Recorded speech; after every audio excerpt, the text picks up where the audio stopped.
Aujourd'hui dans À l'affiche, une actrice qui passe derrière la caméra. On l'a aimée dans Mon Inconnu, Respire, Eugénie Grandet. Elle signe un premier film lumineux sur l'histoire de sa sœur Bertie, handicapée, qui brille au combat. Comment ils font tes parents avec ta sœur? Entre eux, ils ont plus de vie, non? Et moi, tu te demandes pas comment je fais? Elle peut mourir d'une seconde à l'autre et on se débrouille avec ça. Chaque jour, c'est un miracle.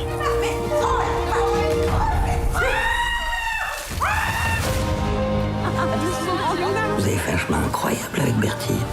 Vous vous en rendez compte? On va essayer de poser un diagnostic. On voit et on avance. Il faut que tu prennes bien, Marion. Tu dois penser à toi. Sinon, un jour, tu vas en avoir marre. Bonjour à tous et bonjour Joséphine Japy. Je suis ravie de vous recevoir pour ce film magnifique, tout en sensibilité. Alors, qui brille au combat, c'est l'histoire de Bertie. Elle est atteinte d'une maladie rare. Pour commencer, qui est Bertie et qu'est-ce qu'elle vit au quotidien ? Le grand mystère de Bertie, de ma sœur, puisqu'elle s'appelle vraiment Bertie dans la vraie vie, c'est ma petite sœur qui souffre d'un syndrome, d'une maladie génétique rare en fait, qui s'appelle Phelan-McDermid. Et voilà ce qu'elle vit au quotidien. Comment vous dire, les symptômes, c'est un peu comme si c'était un grand bébé, puisqu'aujourd'hui elle a 29 ans, mais elle n'est pas capable de parler, elle est totalement dépendante de nous. Donc voilà, et en même temps, elle a une manière de regarder le monde, les choses, les gens, d'être totalement dans la vérité et totalement dans l'instant présent que j'admire beaucoup. Voilà, donc voilà qui elle est. J'espère lui rendre hommage en quelques mots, mais voilà qui elle est a priori. Et cette histoire intime, vous la transformez en autofiction. Au casting, Mélanie Laurent et Pierre-Yves Cardinal pour jouer vos parents. Bertie est interprétée par Sarah Pachou et on retrouve Angelina Warret dans le rôle de la sœur aînée. On découvre la séquence d'ouverture qui donne le ton du film.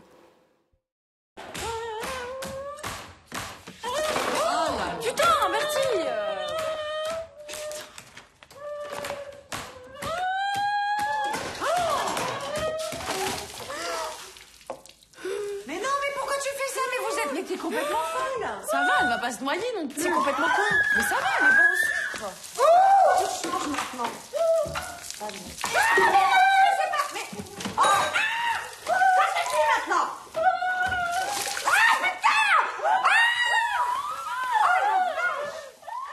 Voilà, Sarah Pachou qui est d'une justesse incroyable dans tout le film. Comment vous l'avez dirigée pour qu'elle incarne Bertie sans jamais tomber dans la caricature ou dans le pathos ? Alors déjà, sur le process qu'on a eu, moi j'avais la volonté à l'origine de faire jouer une jeune fille handicapée. Et du coup, on a commencé à rencontrer des jeunes filles en situation de handicap, mais ça nous a posé des graves problèmes de consentement, parce que quand elle ne parlait pas, évidemment, juste l'impossibilité de nous dire si elle voulait bien être sur le plateau, si elle voulait bien jouer, travailler. Et puis aussi l'impression de ne pas aller dans leur sens, en fait, de les faire régresser même parfois dans certains acquis. Voilà, donc il a fallu se rendre à l'évidence. C'était un peu une violence en fait pour ces jeunes femmes supplémentaires. J'avais pas l'impression d'aller dans leur sens. Donc on a commencé à avoir des comédiennes valides. Moi j'avais peu d'espoir pour vous dire la vérité. Et on tombe sur Sarah Pachou, qui vient de l'univers du cirque à la base. Donc c'est une jeune femme qui est très très à l'aise avec son corps. Je pense qui est peut-être moins dans l'approche des mots en général. Et ensemble, on a vachement travaillé sur la sensorialité, en fait. Jamais sur l'imitation, pour éviter à tout prix la caricature, justement. Et dans cette famille, donc, tout tourne autour de Bertie, dont vous faites un portrait très réaliste. Les crises de douleur, les couches, l'imprévisibilité, les regards posés par la société aussi. Est-ce que vous vouliez montrer ce qui ne se voit pas ? Oui, très certainement, sans même le réfléchir, puisque moi, c'est mon quotidien et c'est ma réalité depuis la naissance de ma sœur. Donc, j'ai même pas vraiment réfléchi à ça. Je l'ai fait instinctivement, en fait. Mais maintenant, aujourd'hui, et maintenant qu'on monte le film, je me rends compte que c'est en effet des choses que les familles qui connaissent quand ils vivent le handicap au quotidien même si le handicap n'est pas le même, tout résonne pour eux, plein de choses en tout cas. On voit plein de ponts entre nos vies, même si les choses ne sont pas exactement les mêmes, et même si chaque handicap est différent. Et pour ceux qui ne connaissent pas le handicap, je sens un regard comme changé sur ce personnage.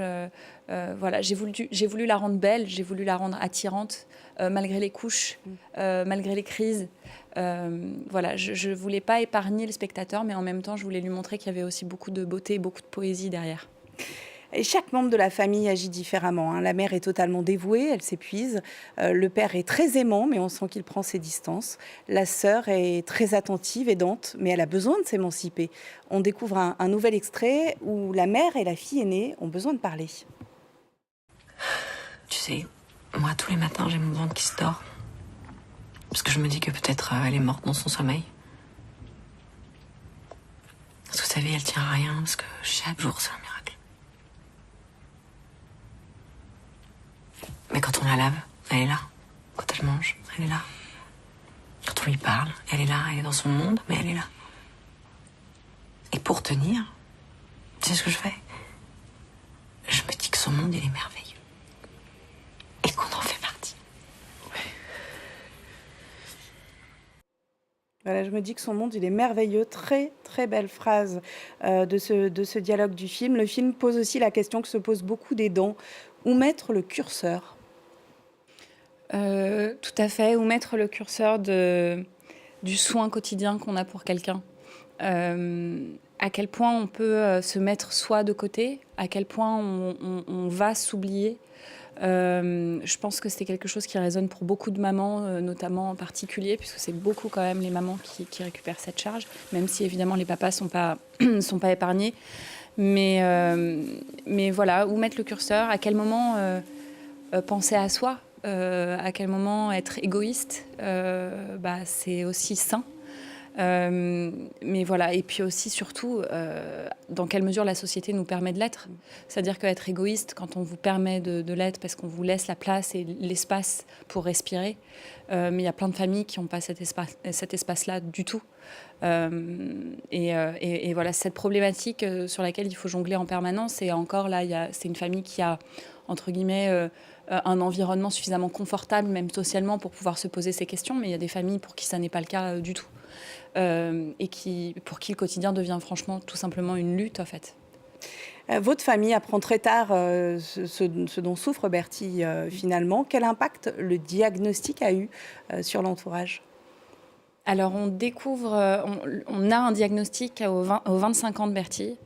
25 ans, j'y ai repensé l'autre jour, je me dis c'est quand même c'est un quart de siècle, 25 ans. C'est beaucoup trop long en fait, 25 ans. Et moi j'en ai 27. Je me suis construite avec cette incertitude.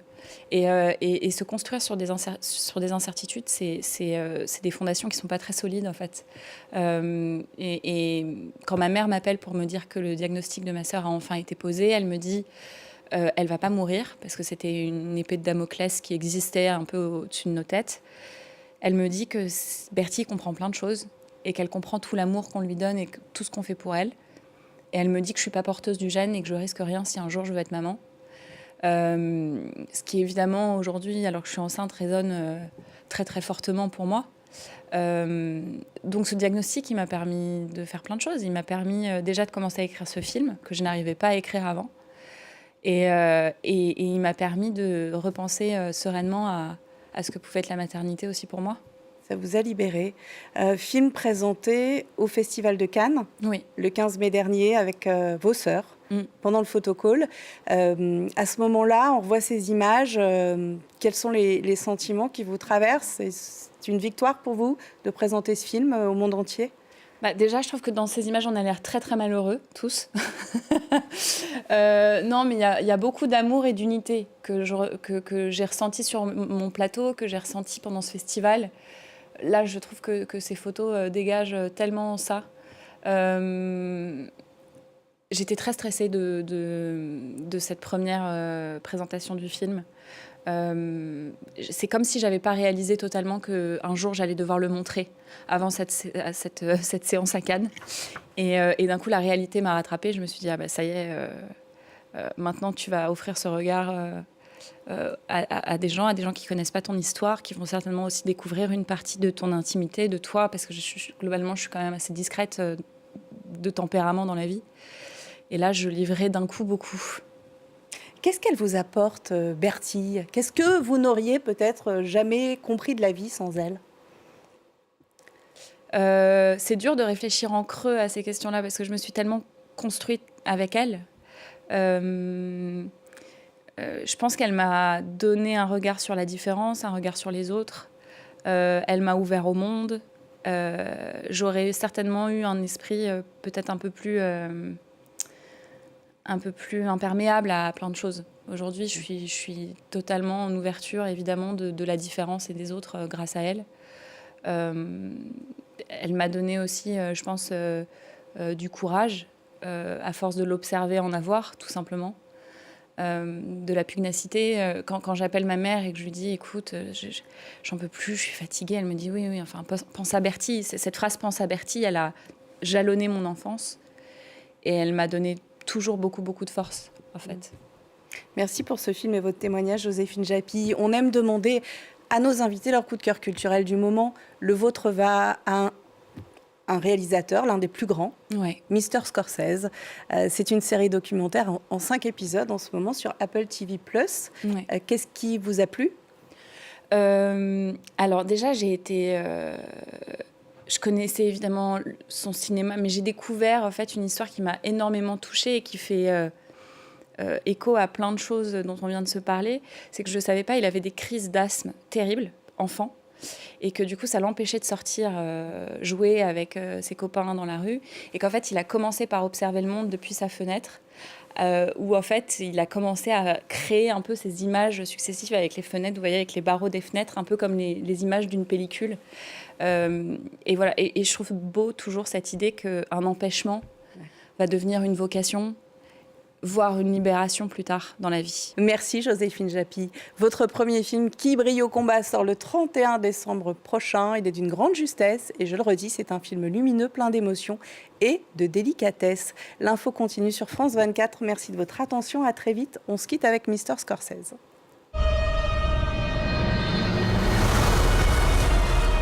What stories do we want to tell? I knew I could express myself with pictures.